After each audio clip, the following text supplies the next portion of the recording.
Nissa Vastwood Seer versus the Gitrog Monster. Literally 0 lands in hand, so let's get rid of that. Okay, it's going to be one of those games apparently. Ugh, if we rip into a land off the top, then we could go for Dryad Arbor. But even then, that'd then be Worldly Tutor into another mana dork, and it's just way too slow, I think. And then ripping into a hand with nothing but lands. Let's keep that, and we'll get rid of Maze of Ith and the Reliquary Tower. So I think it's just a case of getting into our Nissa on turn 2, and after that we don't really have anything that we can go for. Primeval Bounty is something pretty good to aim for, but we're not necessarily going to get up to Primeval Bounty. That is 6 mana. We'll get down our little Dryad Arbor combination with the Green Sun Zenith. That's just a turn 1 ramp spell effectively. Okay, going for Go for the Throw. At least they're not using that on any creature that we actually care about. It just means that we take a turn off getting down our Nissa. And they may well be holding up spot removal again. We couldn't draw into a land for the first 2 draws. And now we're drawing into nothing but lands. Our opponent is struggling on green mana though. I don't know if Field of Ruin can blow up a basic land. It's destroy a non-basic land, so as long as we don't play a non-basic, they won't be able to go for green with that. The Chainer's Edict forces us to sacrifice Nissa. We don't really care about losing Nissa, we're nowhere near flipping her over yet. And the more we play her, the more basics we get out of our library. Play the land after the Tireless Tracker comes out, and that means we get an Investigate. And that gets us into a clue token, which we can sacrifice with 2 mana to draw a card. And that will also put a plus counter on the Tireless Tracker. Unfortunately, our opponent getting into green, and then a Dark Ritual, and then a Bolus' Citadel. Yeah, pretty good going by our opponent. Yeah, we cannot draw into anything but forests this game, apparently. So let's go after cracking a clue here. Just so we can get more damage through to our opponent and try and draw into something other than a land. There's a Manglehorn, I don't mind that one bit. That can certainly go after Bolus' Citadel. And that means that our opponent's mana rocks are going to come in tapped from now on as well. That's a good static ability on Manglehorn.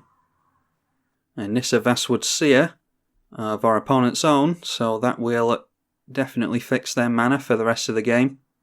They do have some triple black cards in the deck though apparently, so maybe they are keen for another swamp. And then a Veteran Explorer. Yeah, that is going to get our opponent's mana fixed well and truly. Play a land and get another clue token, and then go straight in for this Primeval Bounty, and hope that we can start getting some beasts and plus counters flying around. Now, do the basics go into our opponent's hand? No, they go onto the battlefield, and it's each player. Yeah, we'll go in with Tireless Tracker here, and if they want to trade 2 creatures for 1, then that's pretty good for us. Our opponent's only got 2 cards left in hand. We will say yes to that and get some forests into play. And each of those lands will trigger Primeval Bounty and Tireless Tracker, meaning we get a couple of clue tokens and we gain life 3 times. Our opponent has successfully flipped their Nissa around, so that's going to be some nice card advantage for them.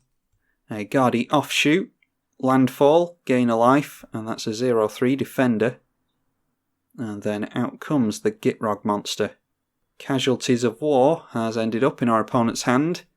Yeah, that's not something we really want to see. Play a land and get yet another clue token and more life from Primeval Bounty. Then I'm going to get down the Mirri's Guile, and that will put some plus counters on Manglehorn. And then we'll hold up enough mana for Bramble Sovereign, but let's just crack a clue token first. Okay, Eternal Witness doesn't do anything, so let's go for another clue token. I'd like to get some more plus counters on Manglehorn, and then we can swing in with both of these at Nissa. And that will give our opponent a tricky decision there. Monvuli Acid Moss actually does that for us, so let's cast that. We have to choose a land to blow up. Let's just get rid of the Field of Ruin, just in case we want to play a utility land later on. And then it's plus counters onto Manglehorn. And we'll get a forest into play there, which will get us into more clue tokens and more life. The Gitrog Monster will draw our opponent a card because Field of Ruin was destroyed. But all that means is that we've got more than 6 power to tangle with Gitrog here. So let's send both of these in at Nissa. Deciding to trade the Gitrog Monster with our Tireless Tracker, we do have Eternal Witness, so yeah, we can deal with that if we want to. Our opponent might be encouraged to go for the Casualties of War, actually, because we are going to hit Nissa here. But there's a blocker that they've revealed in Sylvan Ranger, so perhaps not. They did decide to go for it, so they got rid of our Manglehorn, Primeval Bounty, and a basic as well. Then down comes the Sylvan Ranger. Now we can go for Bramble Sovereign and a copy of Eternal Witness as well. Let's see what we draw into off of Miri's Guile first. Prowling Serpapard and a couple of forests on top. I mean, we might as well just draw into the Serpapard. And then let's get down the Bramble Sovereign. Then we'll go for E-Witness as well. Eternal Witness can grab us back the Primeval Bounty. And then we can choose to make a copy with the Bramble Sovereign, and I think we are going to do that. And this time we'll go after the Tireless Tracker as well. And then we will make a land for the turn and pass over to our opponent. We know we've got a couple of lands on top in case we're desperate for landfall. Might be a case of playing Nissa next turn and then going for flipping her around. And the Gitrog Monster comes out again. 3 mana held up for our opponent. We are not going to give them a copy of the Gitrog. They get into another swamp off of Nissa. And they are at 6 now. So they can turn those into elemental creatures next turn and no doubt going for lethal on us. But they now have 0 cards in hand, so yeah, I think we're going to commit all our creatures to knocking Nissa down a peg. Oh, there's an Ugin. Yeah, that's pretty good. Let's go and draw into Ugin. And I think just going in for an Ugin and minusing down is a good idea. Yeah, I think we're in a pretty good position to just minus down there. We will get rid of a lot of our stuff. Let's see if we can actually get some stuff into the graveyard first. So we'll pretend that we care about getting rid of Nissa. And I think our opponent is going to block the Bramble Sovereign and the Eternal Witness. Now, which Eternal Witness do they get rid of? Yes, that's exactly what we want our opponent to do. Because Ugin exiles, we want these things in the graveyard. So that's really good. And then it is Ugin. And actually, instead of minusing down, what we could do is just get rid of Gitrog with a lightning bolt, couldn't we?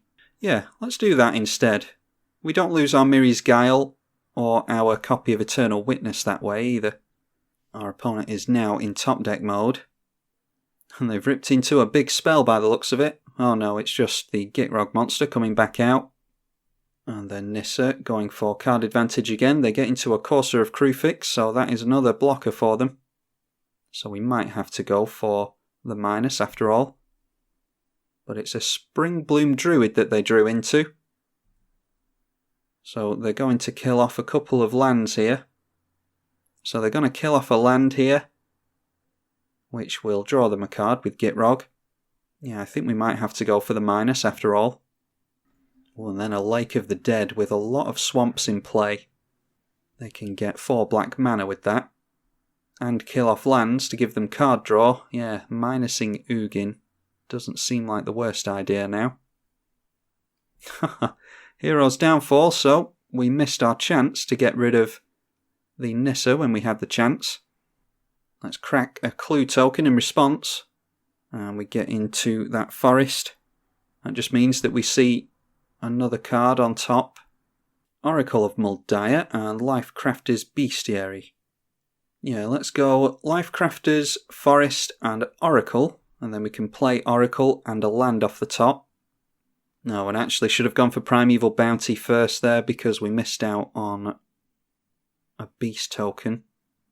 So let's just concentrate on Tireless Tracker now. Play that off the top. And then we'll play the Forest out of our hand.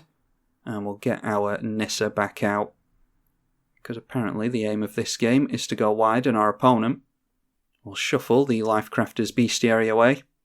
Okay, Scavenging Ooze actually might be of some use to us because this graveyard is loaded up. And I have no doubt that Gitrog can play lands out of the graveyard. Not going to swing in with the Eternal Witness because Gitrog just blocks that easily. A Lotus Cobra from our opponent, that is going to get them into a lot of mana, although they're not struggling on mana at all here. And then Eternal Witness grabbing something. They go after their Bolus' Citadel again, and they can cast that. Then sacrificing a land to Lake of the Dead, and casting the Bolus' Citadel. They're up to 4 cards now. Then a Farhaven Elf to get another land out. That will trigger the Lotus Cobra and give our opponent some mana. Then a Retreat to Kazandu. That can either put a plus counter on a creature or gain our opponent a couple of life. They're going for the life here. Then Courser of Kruphix from the hand. And we can see the top of our opponent's library now thanks to the Courser of Kruphix. Terramorphic Expanse comes down and our opponent cracks it immediately for card draw with the Gitrog. So yeah, I don't think minusing down the Ugin would have made a huge difference. We would have gotten rid of Nissa Sage Animist, which would have been really good. But our opponents still would have gotten into Gitrog and they still would have gotten that Hero's Downfall, so I think the end result would have been pretty much the same. Now going for a Diabolic Intent, they will sacrifice a creature to draw a card, or to tutor for a card, I should say. And down comes Azusa to give our opponent more land drops so they can clear lands off the top. They want lands off of the top of their library so that they can continue to cheat things out with Bolus' Citadel. There is a Vampiric Tutor, so whatever it is that they're going for, it might be an Aetherflux Reservoir here. They can get it with the Vamp Tutor. Alright, well they had that on top. I don't think that's... unless that's just what they were going to tutor for anyway and it was just dumb luck. Unless it was a fail to find. Playing and cracking the Sakura Tribelder as well for a bunch more landfall. And they shuffle up the library with that as well. A Chainer's Edict forces us to get rid of something here. We'll just get rid of the Eternal Witness. That is a token copy of the Eternal Witness and it's useless to us. 2 cards left in our opponent's hand and a swamp on top, and they decided not to swing in. Now pretty much the only thing that can help us here, Vorinclex. I think our opponent could work around a Vorinclex, to be honest. Let's draw into the Scavenging Ooze. And there is another card in the deck that grabs permanents back from the graveyard. I'm actually going to swing in at Nissa here. I'm going to swing in with the Oracle as well, just so my opponent doesn't suspect something too much. I actually want to put Nissa back into the command zone so that we can shuffle things up. Because we really need to get into that card that I was talking about, and our opponent does block the Nissa. So now we can go like that, and shuffle up our library. Grab a forest and play the forest to flip her around. Then we'll plus her up to draw. Oh, the Great Aurora. Yeah, our opponent might have a victory off on us next turn, but the Great Aurora might say otherwise. Let's just play out the Scavenging Ooze and pass the turn. Our opponent activating their man land during their upkeep. And Oracle of Muldiah will really help our opponent. when they're stuck with lands on top, they can play them now, especially with an Azusa in play. A Sol Ring. There is a Toxic Deluge on top that can be cast. They could always put 0 life into that if they don't want to wipe the board. Playing another land for a load more landfall triggers. Lotus Cobra, Corsair of Krufix, Retreat to Azcanta, and this time deciding to put a plus counter on the man land. And they drained us with Retreat to Hagra as well. Then the third land of the turn, and 0 cards in hand now. Bolus' Citadel doing a lot of work for our opponent here. Plus counter going on Azusa this time. And then sacrificing a land to Lake of the Dead to draw into that Toxic Deluge, and there's a Skull Clamp on top. That is really good. Down comes the Skull Clamp. I don't actually know if our opponent has another land drop that they can make now because they've got a swamp on top. They could reveal that with Nissa. But no, they just play it straight away, so surely that's the last of their lands that they can make. I think they can draw into Torment of Hailfire here, so that is probably us done this game. I don't think they've plussed Nissa yet. Although they could draw it with Skull Clamp anyway. The other card off the Skull Clamp was a Forest. And now they can get rid of the Tireless Tracker with Death Sprout. That will shuffle their library and put a basic into play. And there we are, an X30 Torment of Hailfire. We can either lose 3 life, or sacrifice an on-land permanent, or discard a card, and we have to do one of those 3 30 times. I think we'll all agree that that is us out of the game. It's a shame. I was curious to see what would have happened with the Great Aurora. Our opponents still probably would have won, but there's no guaranteeing these things. I've used the Great Aurora with way more permanents on the field than my opponent and gotten into like 2 lands. So we will just concede here, and that is a good game to our opponent. Yeah, I don't think going for the minus on Ugin would have changed anything necessarily there. Perhaps the slight card advantage that our opponent got for another turn or 2, was it? I can't remember now. Maybe that was a game changer, but there was no way we could have known that that sequence of events would have occurred straight off the top of the library for our opponent. But we got to see how powerful Bolus' Citadel is. And yeah, very good Gitrog Monster deck that our opponent has made. I'm tribalkai on the EDH channel. Thank you for watching.